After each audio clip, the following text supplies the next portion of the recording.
very warm welcome to each and every one of you today. I'm not sure if you noticed when I was writing a few of the tags for my honeys that my jacket is torn.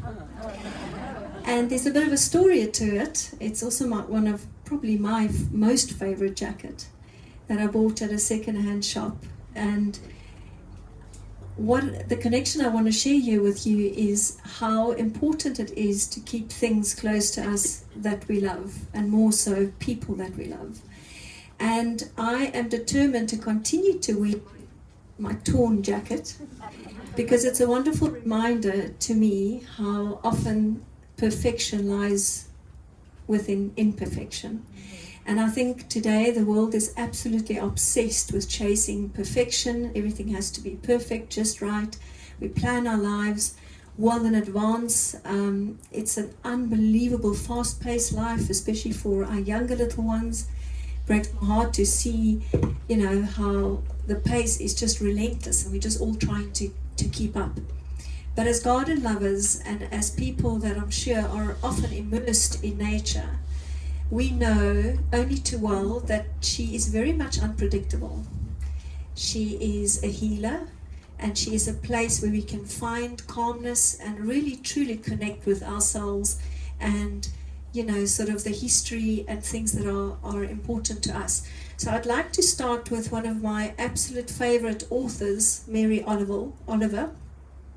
She's a poet. I love poetry in America, and she's written a poem called When I Am Among the Trees, which I thought is quite fit for this morning. When I am among the trees, especially the willows and the honey locust, equally the beech, the oaks and the pines, they give off such hint of gladness. I would almost say that they save me, and daily. I am so distant from the hope of myself in which I have goodness and discernment, and never hurry through the world, but walk slowly and bow often. Around me the trees stir in their leaves and call out, "Stay a while." The light flows from their branches and they call again. "It's simple," they say. And you too have come. Stay a while. And they call again, and you have to come into this world to do this, to go easy, to be filled with light, and to shine. Yeah, so if you want to have a look at that poem, it's called Among the Trees and the Willows. So that's a nice introduction just to remind us that we are very much interconnected with nature. And this is what absolutely captured my imagination and passion, which if you ask my family and friends, they will tell you that it is now an absolute obsession, and often quite annoyingly so. So when I travel and I do my presentations and tastings, I sometimes do think that my family and friends are delighted to have a break from my bees and honey obsession. So my journey started about 6 years ago, when honeybees moved into our irrigation box, as they do. And I know that the community here within this garden centre is quite interconnected with our Eastern Beekeeping Association, which is wonderful to hear. And I believe there's an observation hive here, which I will definitely go and have a look at afterwards. But the bees moved into our irrigation box, as these buzzing ladies do. The bees that we see in the garden they are all female bees, and in fact all the tasks within the hive that we call a superorganism is performed by the female bees. So they moved in, and I phoned beekeeper Andrew to try and see if we can arrange a relocation that evening. And I said to him, "Andrew, why don't you just break off a piece of comb for me, because I wanted to show the children." And then I realized that I had never actually held honeycomb. I'd seen photos and on TV, and I've always, who hasn't seen honeycomb? And there was a little bit of honey in, but there was also a piece of almost white honeycomb, which we refer to as virgin honeycomb. And I held it up to the kitchen light, and I was just absolutely blown away by the pure perfection. But also, I couldn't believe how light the structure was. and yet it holds one of the heaviest liquids. And I'm quite a curious person by nature, and many many sort of questions of wondering why and how they do it flooded my brain, and that's really where my journey started. So the honeybees, as I'm sure I know, I'm friends with Kim from Tutus Loco, and I know that you had a presentation from, I think it was in July, on the bee hotels. So I don't know, can I just see, because I like to know my audience so I don't bore you to death, how many people were here for the Tutus Loco bee hotel chat? Fantastic. And then how many of you are hobbyist beekeepers or larger beekeepers? How many of you keep bees? Fantastic. Okay. So we know now that there is around about 22,000 bee species in the world. And South Africa is incredibly blessed. We've got around about 1,300 bee species. And if you compare that to the UK, they only have around about 270. So we are incredibly blessed with such a rich diversity of solitary and native bees. 70% of these bees nest in the soil. So when we talk about bee conservation and saving the bees, it is a myth that the honeybees as a species is dying. Okay, that's a complete myth. Do we need to save honeybees? Are they dying by thousands and millions? Yes, that's true. Do we need to look after them, prevent the death, trying to keep these? Yes, absolutely, because they are mainly responsible for pollination, which gives us food and vegetables. So if you, 2/3 of every bite of food taken by animals and us is dependent on bees, in which the honeybee is the most popular. But honeybees are not threatened as a species. In fact, if you look at the numbers are climbing, and the reason for that is because we do not have enough honeybees to pollinate the ever-increasing pressure on our food resources that we need to plant. So do we have enough honeybees? No, we don't. So it's very important to understand this. When we are looking to save the bees, we are inferring that we need to save the species that are threatened. And honeybees are not threatened as a species, but it doesn't mean we should not look after them, okay? So I just wanted to share that. It's a very important thing, which leads me to the next point, in that most of our food sources, our export fruit and vegetables in the Western Cape is solely dependent on the honeybee's pollination.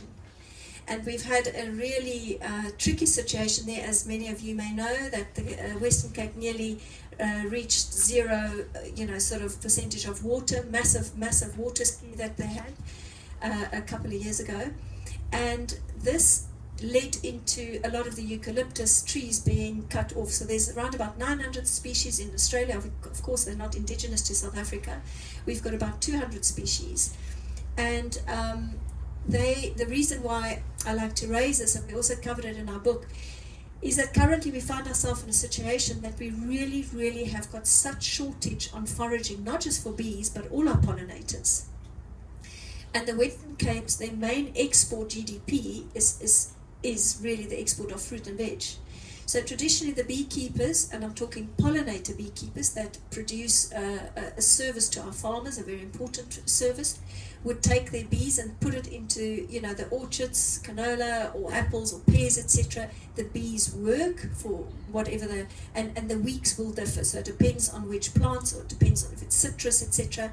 You would put your hives in the orchards, the bees would work it, but you can imagine that often they are exposed to contaminants, environmental contaminants, especially our pest control, our crop protection chemicals.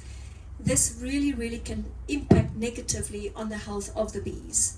So it is important that between those pollination work sessions that they have, that the bees are put into a natural foraging area where they can strengthen the colonies. And this traditionally is done really by the eucalyptus trees in the Western Cape. Now, when I started this journey, it is important for us to always try and plant indigenous. As gardeners, we know this, and it is important to get rid of alien plants. We know this. But the reason I talk about this is to illustrate the importance of the balance that we are requiring currently in the world. it is idealistic to have only indigenous, but because of the incredible shortage of foraging for all our pollinators, we unfortunately have to give spaces for exotics where it is needed, and this is just an example of explaining that.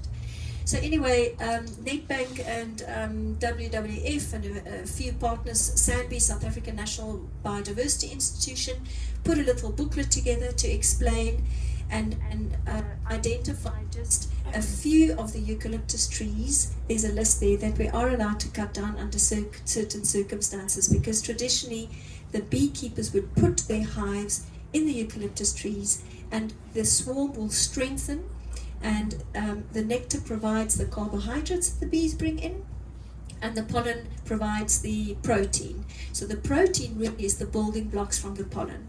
So that's just a little bit that's important to remember. So our bees throughout the world are increasing as a species, but it is true that we do not have enough bees to pollinate the expansion of the food that's required.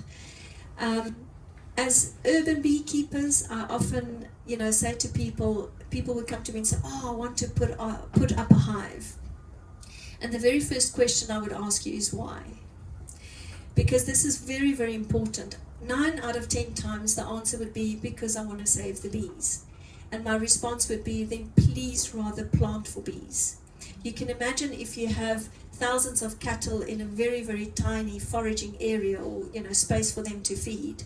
This trend has really taken off for urban beekeeping. I'm not against it. I'm purely saying that if the intention is to save the bees, there are other much more important things we can do, like putting up, a little bee hotel. Doesn't have to be this fancy. You can also just leave a corner in your garden undisturbed.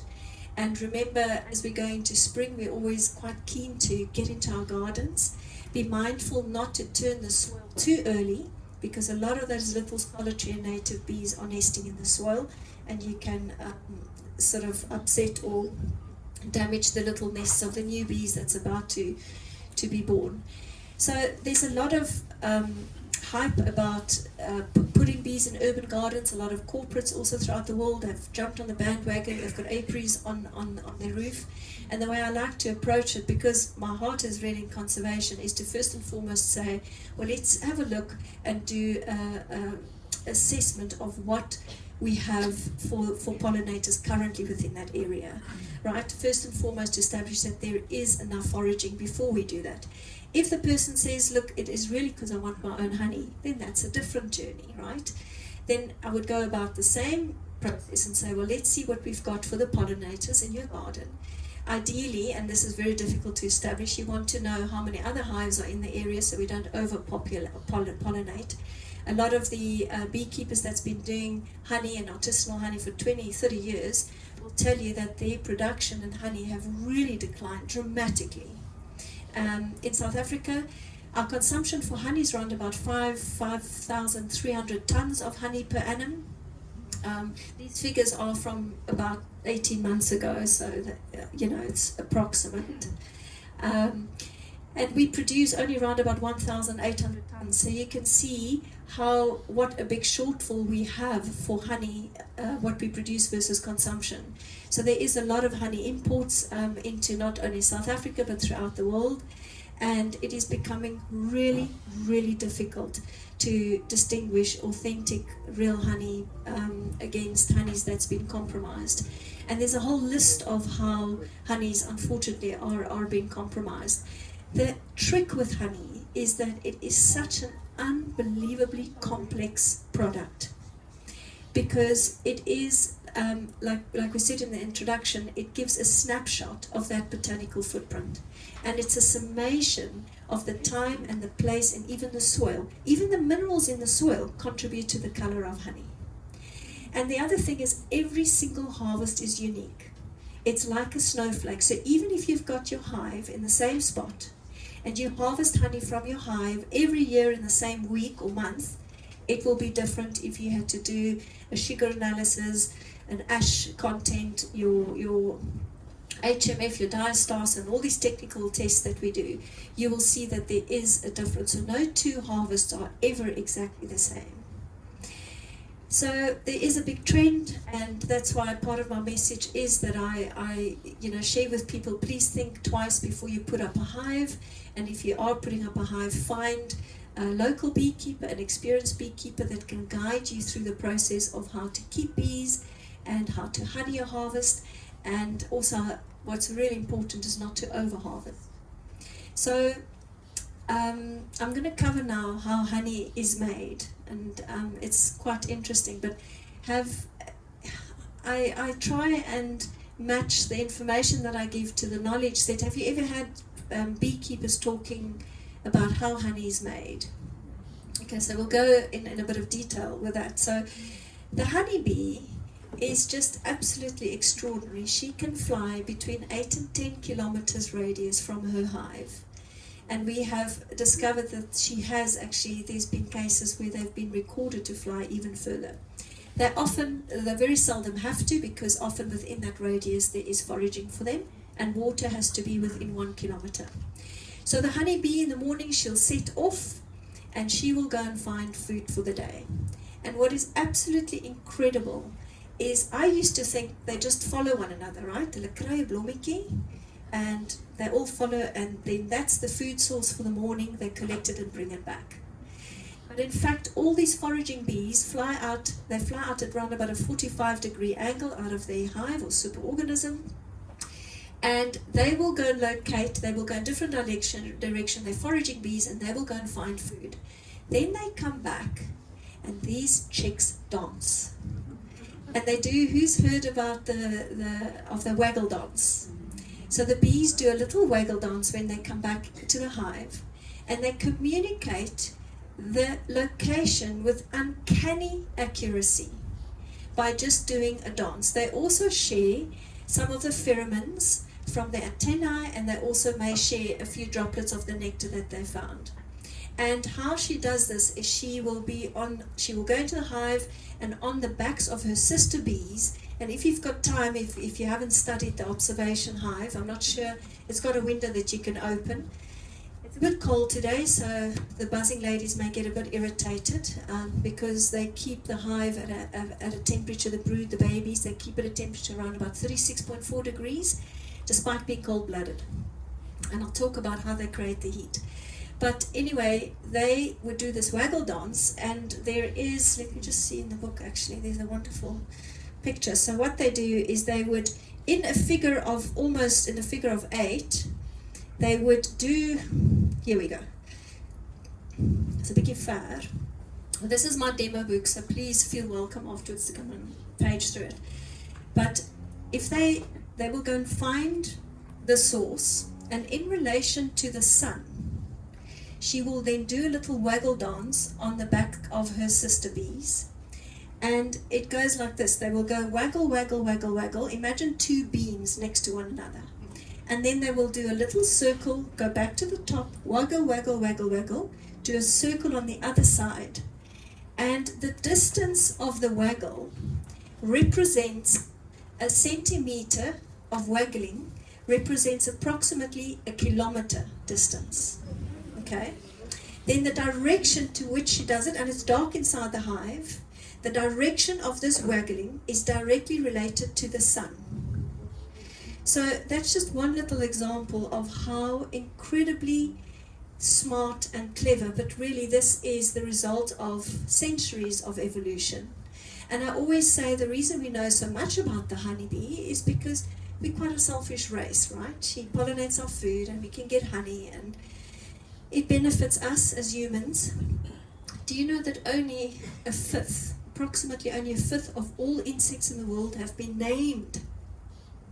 Insect species are dying out that we don't even know about yet. Now, if a bee is that complex and that intricate and have evolved just to do that little thing, I always think, what is it that we don't know about all the other insects? So that is how she would tell her sister bees where to get the food from. So they will fly out, they will find the nectar source or the pollen source. They're covered in hairs. Their whole little body is covered, even got hairs on their eyes. They reckon that they are covered in around about 3 million hairs. And the hairs act as static. So as she visits the flowers, the pollen particles with the static will almost jump on her head, on her body, everywhere, even on her eyes. And she will use her forelegs to brush it all down and pack her shopping basket into her hind legs. And we've all seen the honeybees with pollen little pellets, right? It's called the cubricula. And at the back of their hind legs, it's compact hairs that is compact together. And then they fit the pollen in, and depending on type of pollen, she will sometimes add a bit of saliva as well. These chicks are smart because she wants to smooth it so that the flying and the aeronautical, everything's maximized. So there's as least sort of abrasion or, conflict. How do you say? Resistance. Thank you, resistance. So she will go off. She's got a long proboscis. Our bee species are mainly split between short tongue bees and long tongue bees, and I'm sure with Tutu's Loco's chat you learned a bit more about that. So the honeybee have got a separate honey tummy. How cool is that? Like ours. And off she go, and she will suck up the nectar in her straw-like proboscis. And at that point she is already she's already ignited the magic of honey, because she's got enzymes in her saliva as well as enzymes in her tummy that is already breaking down. For instance, one enzyme called invertase is responsible for breaking complex sugars into simple sugars. So those chemical changes have already been sparked and is already happening. When she returns to the hive, she will regurgitate a little droplet of honey. Again, we've got a stunning photo. I won't go through, but you're welcome to come and have a look at the end of the talk, where what they do is she will fly back and she will regurgitate this droplet of honey to a sister bee. And two things happen when they do that. Number one is they coat the droplet of honey on her tongue, and sometimes you can actually, if you observe the bees in your garden, sometimes you'll see she does this. And the droplet is exposed to the air. So at that point when they collect the nectar, it's round about 80% high in moisture. By the time the bees cap their hexagon cells, they have reduced that water content to round about 18%. And I say round about because the nectar source and the type of botany specifies the moisture level at which the bees will capture it. But you can see they do an immense amount of work to get that 80% moisture level down to 18%. So by passing this little droplet on to sister bees, she's exposing it to the air, and that helps with the dehydration of the nectar. And of course the second thing is that the second bee gets to add enzymes to honey. So if you've got a nectar flow that's really strong, like when we have got hives and the macadamias and sunflowers and avocados and all these orchards, sometimes when there's a strong nectar flow, they won't pass it to 6 or 7 bees. They'll pass it perhaps just to 1 and 2 bee. They'll deposit it in the hexagon cell and go back, because it's all about maximizing your input versus return. They do this automatically. She also takes just enough honey width in her tummy for energy to fly to the source. So they are able, like cows, just to, sort of block off their tummy and release some of the nectar to fuel their own flight. Isn't that incredible? So then pollen. Pollen is really crucial for the development of the baby bees. And to get back to the eucalyptus, we've got a wonderful book in South Africa. Martin Johannes Meyer wrote the book. It is called Bee Plants of South Africa. You can buy it from Kirsten Bosch, and it's really pretty much a summary of his life work, where he has given a nutritional value to pollen and nectar. So in the book, the plants are marked as P0123 and nectar 0123, 1 being the lowest, 3 being the highest. So this is why the eucalyptus is so incredibly important, because when the beekeepers, pollinators collect those hives, let's say they've pollinated the citrus and it's going off next to the canola, these bees need to be strengthened because they've really, really been worked. And like I say, when they're exposed to all the other things that can affect their immunity, and imagine if we eat only bread for three days. Look, it's not that dramatic, because there's always other foraging bits between or in and around, like if you take a citrus orchard or macadamia orchard. And I do a lot of awareness and drives to get the farmers to look at crops, planting cover crops in between. There's a lot we can do to boost the biodiversity of the pollinators and give extra foraging to the bees. So why do they take it to the eucalyptus? Like I said, both, it's the highest, the nectar and the pollen value sitting at 3. The amount of pollen that comes into the hive is directly related to the amount of eggs laid by the queen. So if there's a lot of pollen coming in, the queen bee is triggered and she goes into an egg-laying frenzy. She can, in the prime of her life, and she lives between 5 and 7 years, she can lay around about 2,500 eggs a day at the prime of her life. Okay, so this chick is busy. And she's not called the queen bee for nothing, because she really gets groomed. Even her feces gets carried out of the hive. They are very clean about their hive. They've got, cleaning bees that clean everything in the hive, but she is groomed. She is fed. Everything's done for her, because her prime job really is to get those eggs laid. So putting the bees in the eucalyptus really helps. It boosts the bees into a healthy swarm. And in the absence of that, where we've seen now eucalyptus trees is extremely difficult to identify, because you have to look at the seed, the leaf, the flower, and the bark. So what they've done is they've just issued permits to cut these trees off, and of course that's great business for firewood as well. But in the absence of these trees, what do the beekeepers do? You have to feed them sugar water. And sugar water is really not good for the immune system. So I like to use this example because I'm also all pro-indigenous. Please don't leave here and say that bee lady is all pre-eucalyptus and you have to, or pro-eucalyptus. So it's not what I'm saying. I'm just purely giving an example to tell you, to illustrate how out of balance things are, and that we need to try and apply a balance. So in some areas, yes, they absolutely have to be cut out. But until we have found an adequate substitute, and there are pollen patties, there are, bits and pieces, there's these nectar feeds you can give the bees. But not only is it really expensive for the beekeepers, it's, nutritionally arguably not perhaps as good as age-old pollen and nectar produced by the botany. So how does the bees bring in her shopping basket with her pollen? So she'll fly back to the hive. And unlike passing it to a sister bee with the nectar, she will take these little pellets and brush it off the hind legs, and then she will put it into a hexagon cell.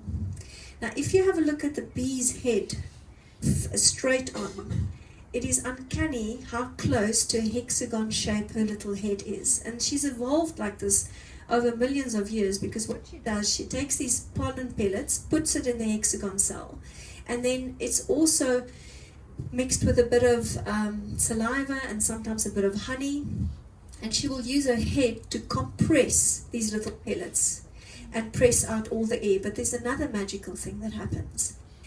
Often it depends on the type of pollen. Some of the bees have got a digestive process where they can digest the pollen, raw pollen particles, but in some instances the baby bees find it quite difficult. So by taking the pollen and adding honey and saliva to it, this kickstarts a fermentation process that breaks down the outer layer of the pollen, the raw pollen, and renders it more digestible for the baby bees. And once the pollen is inside the hexagon, we refer to it as bee bread, or in Europe they call it purga. And purga is quite, in fact, have a look here. I don't know if you can see this far, but these are just some of the colors of the different little pollen pellets. I mean, purple, pink, yellow, white. If you observe in your gardens, you will start noticing, and you'll be experts in your gardens. You'll be able to tell exactly what color pollen she's bringing in from which plants.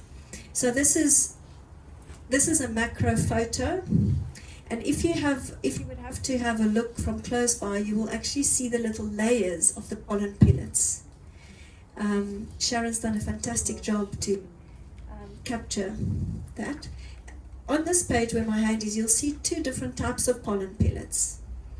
So I'm often asked, people would phone me and say, oh, I heard pollen is so good for my health, where can I buy it from? And again, I'm all about sustainable harvesting, but there really is 2 types of pollen. So the little pellets that you've seen, that we see mainly in the shops, that is harvested in a manner that when the bees come back, they put a little gate in front of the entrance of the hive, and as she comes in and goes through it, these little capsule, like a grid. Sorry, this is breaking up a lot. As she goes through the grid, it scrapes off the pellets, and at the bottom it falls into a little gutter. And so imagine if you come home, you open your boot, and your shopping is gone. That's pretty much what we're doing.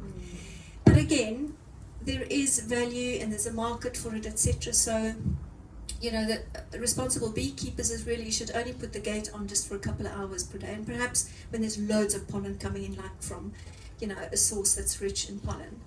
But it is crucial that we're mindful of this, because us as consumers are driving production with everything that we do. So if we can teach our children, especially in the next generation, that it is okay if there's a little mark on a fruit. I mean, we all grew up with that, right? That nobody's died, right? Or you just, there's a worm and you spit it out, you take the next. I'm amazed at how children today just completely freak out, like it is the worst thing. And that brings me back to my torn jacket, right? Is that if we as consumers are okay with this and understand nature and where all the seasonal produce come from, then we can put pressure on our retail stores to say, listen, Mr. and Mrs. Retail Store, I want to know how this fruit is growing and this vegetables. What chemicals are you using? What pest control? And don't get me wrong, my family, my sister and brother-in-law, they're farmers. So I know only too well, if there's a hohaiki, I promise you in 3 days, your entire harvest can be wiped out. That's your one check a year. So again, it's the balance, right? But the more pressure we put on the retailers in asking these tough questions, the more we will see, and we've seen it in pockets with farmers that's going, we don't want to do this anymore. But the problem is monoculture, unfortunately, currently is the only way we can feed the masses. Anyway, so those are the 2 different pollens that you find. One is bee bread and one is raw pollen. And there is studies that says, well, the raw pollen, often just goes through our gut as well. So there is an argument of, well, how much, is it really worth taking the pollen from the superorganism for our health gain? These are things. And if you are going to do it, the purga, the bee bread. I mean, look here, you can actually see the layers of the honey in between that they've packed to trigger the fermentation process. Right, so that is really how honey is made. Now, in the world of honey, it is deemed currently amongst the top 5 most adulterated products in the world. And in order for us to know that honey is authentic, even us as honey sommeliers, people send me honey from all over and say, where did the bees forage from? I have no clue. We cannot identify the botanical source. However, if we work with beekeepers and you do pollen analysis and you've got a hive that's been in a certain botanical footprint for a long time, as beekeepers we have a very good idea of what plants and nectars the bees forage on. I mean, if you observe those buzzing ladies 6 or 10 years in a row, in your garden what food and possibly which nectars is in your multiflora honey. But the ways that they are adulterating honey, just to give you a few examples, the latest now in Europe is to add beet sugar, because the tests that they do, sugar analysis is really complex, so some of the laboratory tests does not pick up the C3 and C4 sugars. All kinds of syrups, they add water to stretch it. And it is really difficult as consumers to know. So I always say to people, find your local beekeepers, but ask key questions, okay? As beekeepers, they know where the honey comes from. If they've bought it from someone else, they should tell you that. and a lot of these beekeepers have got very strong networks with one another, and they, die koring van die kaf is geskei. How do you say that in English? They know who they can trust and who they can't trust. Ask key questions. Where did the bees forage from? Is it close to pollination? Because let me tell you, and again I'll be crucified for this, pollinator honey is not the same quality you can think as a multiflora where the bee have flown as far as she flies. The environmental contamination is a lot less. If your hives, some of these monocrop honeys is really exposed to these crop protection chemicals, and in my view it is not the same quality as a honey in a small scale artisanal, where the beekeeper puts their life into knowing where the bees are, look after their bees, and of course the extraction can really, really impact on the quality of the honey. So you want to know, where does your honey come from? What did the bees forage on? When was the honey harvested? Was the honey heated? Heated is a big thing. I'm on a few international honey sommelier work groups, but the one group is a global honey alliance, and we've got observer status to the EU, European Union. They're busy re-looking at the directive of the honey through the EU, and it is really, really worrying of what is going on with our commercial honey. So why do they heat honey? So honey can legally, or it's acceptable for honey to be heated up to around about 40 degrees, because the hive temperature is around about 36, close to our body temperatures. But the honey, commercial honeys, is heated way beyond this, and it really has got to do with supply and demand. As big retail stores, as consumers, we remember the shortfall between 5,000 odd tons that we consume, 5,000 tons per annum, and we only produce 1,800. There will be honeys that are imported, and the honeys are heated often around about 60 degrees, and your protein or enzyme heat sensitive properties added by the bees, and some of the volatile oils and many other heat sensitive properties are then immediately compromised. So it's still honey. What I try, and the drive that I'm trying to get across, is I want transparency for the consumers on the labels. There is a place for your large scale, large volume honey. There really is. And often on those labels you'll see, honey from South Africa / Uruguay / all these different countries. And understand, when we say honey's been blended, it doesn't automatically infer that it's been adulterated. That's important to remember. Honeys may be blended, i.e. you can take honey from South Africa and blend it from Brazil and Uruguay, and they heat it all together. It's a blended honey. You are still getting honey, providing that it has been authenticated. But the honey is heated, because as soon as the honey is heated, you can work with it a lot quicker. It's pumped through the pipes, goes into little plastic bottles. So that is not the same quality, obviously, than a beekeeper that's been, sort of extracting their honey, cold extracted, and it runs through a sieve, and they can tell you where the bees are foraged from, what plants they forage on. You're not comparing apples with apples. Yet in the market, I see it so many times, people go to the beekeeper and he's put his price up by 10 Rand a jar, and they'll turn around and walk away, instead of asking key questions. If you are lucky enough that you have found a beekeeper where you can buy honey straight from, let me tell you, you have found gold. And please be prepared to pay fair prices for the real thing. It is back-breaking work, and I tell you now that soon we already have got very little youngsters coming into our industry, apart from the pollinator beekeepers. A lot of another problem that makes it difficult is we've got a lot of urban beekeepers, which is wonderful, and it really isn't it's like if the bug bites you, believe me. I've heard so many people say, no, we're only having one hive, my wife will die 7 deaths, only one, and voordat jy weet, there's like 15 hives, and it's like you're borrowing and beg and plead for hive stands at your mate's place and this one's farm, and it really is something that you get into. But what was my train of thought now? What I wanted to share with you. Oh, yes. Is that sometimes, as an urban beekeeper, you now harvest your honey, and everybody received a jar. Okay. The ooms, the tannies, the children, the teachers, everybody got a jar of your honey, but you're left with quite a lot because you were perhaps lucky enough to have a bumper harvest. Off you go to the local market, but it's not your income, it's not your sole income. This is a hobby. So you flock it for 60 Rand a jar. Let me tell you, you cannot keep bees for 60 Rand a jar.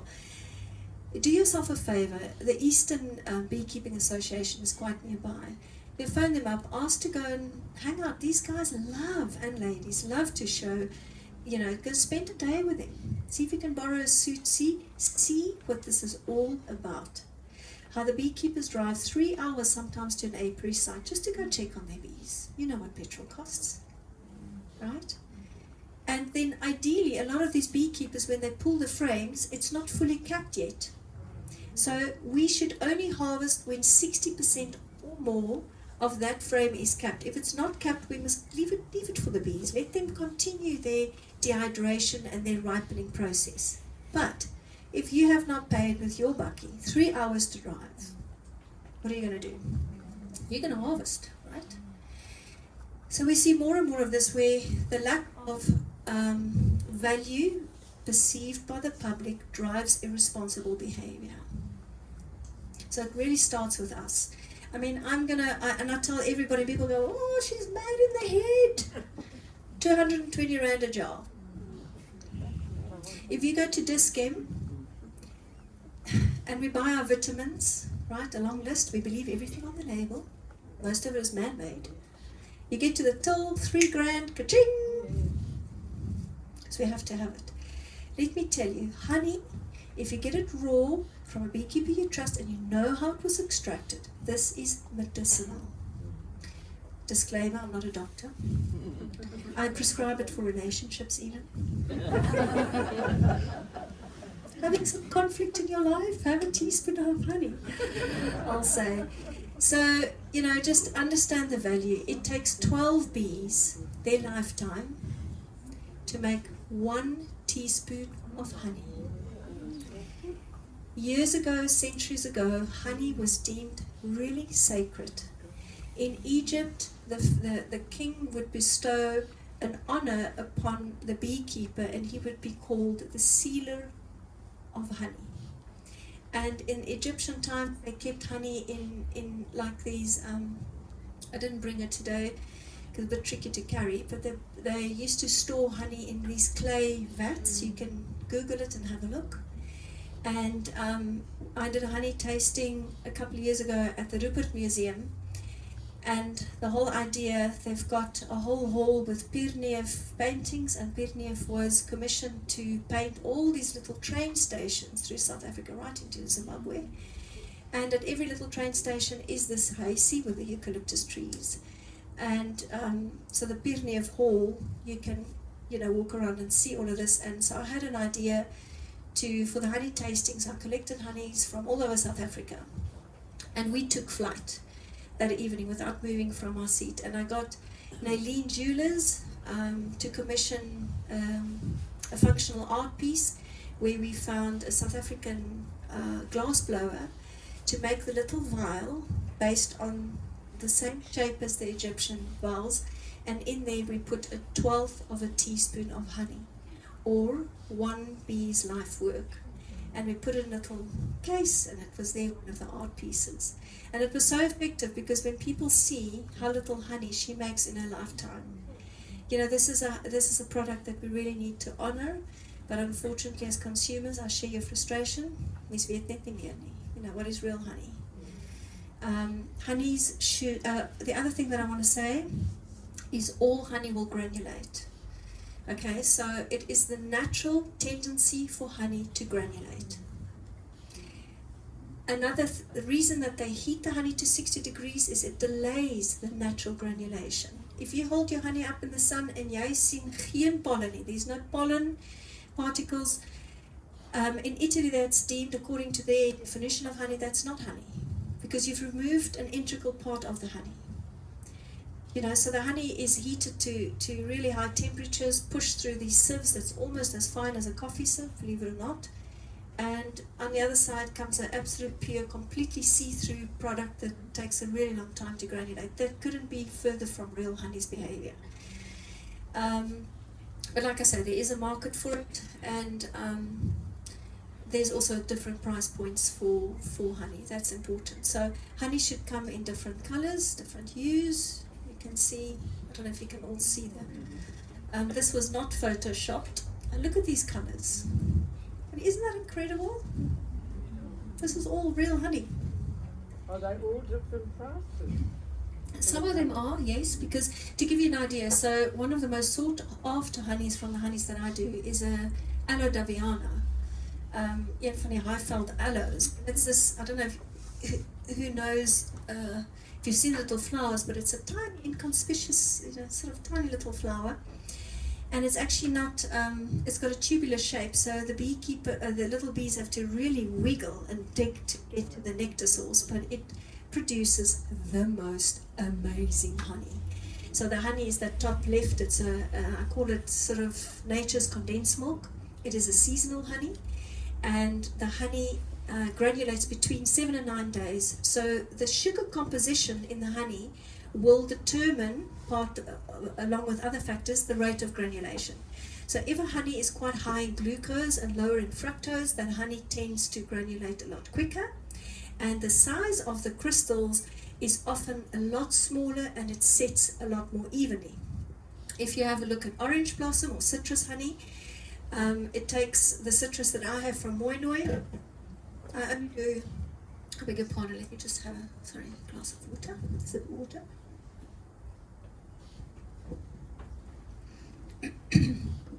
When I do include pollination honeys into my collection, I want to know everything about that pollinating arrangement. I want to know what the crop protection plan is from the farmer. I want to know if the bees are removed when they spray. I want to know when they spray. I'm an absolute royal pain. I drive these people nuts. So I've got this citrus honey. It is from an unbelievable beekeeper, Hans Steenpoorte, and he's had his hives there for many years. And the farmer grows citrus for juicing, so he doesn't mind the little hojas. But citrus honey, these citrus honeys, will take between 2 and 3 weeks to granulate. Cold weather can also fast track the granulation. Your honey is ideally, and I've got, I don't know how many cards I've got, but you can take a photo of it. When you buy honey from Lion Raw, you get a little card of care instructions of how to manage your honey. You get a card of what to plant for bees, because that's really my true north, is all about authentication and education. So the citrus honey will form larger granules, and I haven't even started with my work as a honey sommelier. There's so much to talk about, but one of the things that we describe when we assess honey is the granules. It is incredible when you get to know and experience the sensory analysis and feeling on your palate of these different crystals. So citrus, for instance, granulates in a non-homogeneous consistency, which means there are different size crystals. And when you put that crystallized citrus on your tongue, it's grainy. We describe it almost like cat-like. And most people go, oh no, this is weird. But it's just a mind shift. And as soon as you start doing cheese boards with all these beautiful different, in Italy, they do foraging platters with honeys and breads, cured meat, olives, wine. And it is so much easier to work with, when you've got granulated honey. It's not so messy. And as soon as you pair like a granulated citrus with a smooth goat's cheese, magic happens, because your brain, you're paying attention to the sensory experience on your palate, the aromas, the flavors, and it really becomes an unbelievable experience where you are immersed in this world of flavors and aromas. So that's another thing. Pay attention. When you buy honey that's raw and have not been compromised during the extraction process is full of aroma and flavor.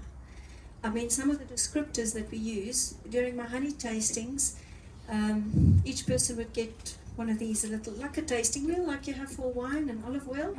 I use the International Honey Council's tasting wheel, and at the back I've done a bit of a summary. But we've got a descriptor that says barnyard or gym bag or rotten cheese. I promise you, you smell it Like buckwheat honey, which we unfortunately no longer have in South Africa because we don't plant it anymore. But if you smell buckwheat, 9.5 people out of 10 would say, no thank you, I'll pass. I encourage you to explore these honeys that smells weird, that your brain goes, no thank you, because unlike with wine and olive oil, sometimes when you do taste it, your mind does a 180 degree, because the nose doesn't match the palate. And we've got honeys that is savory honey. I mean, how's this? There is a honey called, I beg your pardon, honeydew honey. Who's ever heard of honeydew honey? So honeydew honey, I beg your pardon, is not something we're really chasing in South Africa yet. And it's all because of the education and the premium that you would have to pay for this type of honey. So honeydew honey is not from, how am I on time? Ek praat altyd te veel. 11 o'clock. Oh my goodness, 1 minute. Sorry. And we still have got 1 minute. 1 minute. Oh, goeie, okay. And dan is nog nie eens vrae and questions gedoen. But anyway, just quickly. So the bees collect the excretions from aphids. Okay, so plant lice, and there's hundreds of different. So if you have a look at lice on the fir tree, your conifer trees, or on for instance your roses, it's important to have bees, because those little lice excrete. So what they do is they puncture the plant, extract the nutrients, and their excretions is in the form of sugary droplets that the bees and ants, and that's why often the ants bring the rust to your roses, and it's, So the honeydew honey, the majority of the nectar source is not floral, but from aphid excretions. And it is believed to be higher in mineral, and it is umami. It is savory honey, porcini mushrooms, chicken broth, balsamic vinegar. You will not believe what you taste. Okay, so I'll wrap up on that. But yeah, if you don't stop me, I'll speak another year about honey and bees. But please, plant for bees, share your learnings with others. If you saw, my husband very kindly dropped off, there's some bee hotels that we're selling today. I see you also have. Oh, okay. Anyway, dis is die einde van my story. Thank you very much for your attention. And for and it's been an absolute pleasure. Thank you for the invitation. Thank you. Wow.